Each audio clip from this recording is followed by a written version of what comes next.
Tiada lagi nama Awak membuat acap yang tak jatuh.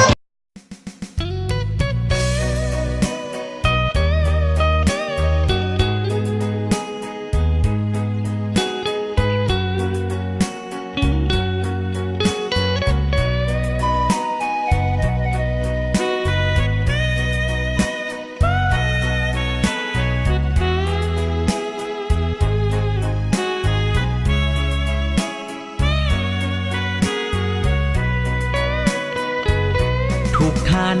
ที่มางานวิวาของเฮาวันนี้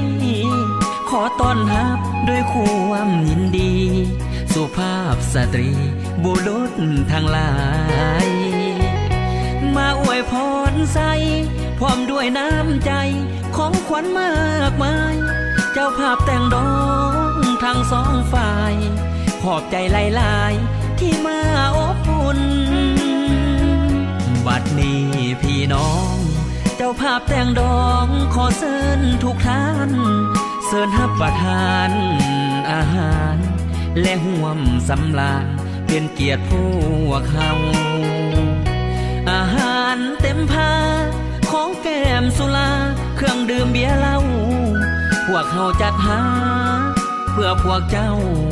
เชิญเลือกเอาทานตามสบายหากมีสิ่งใด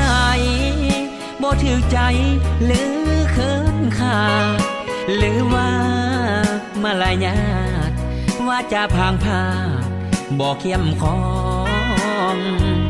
ฮับต่อ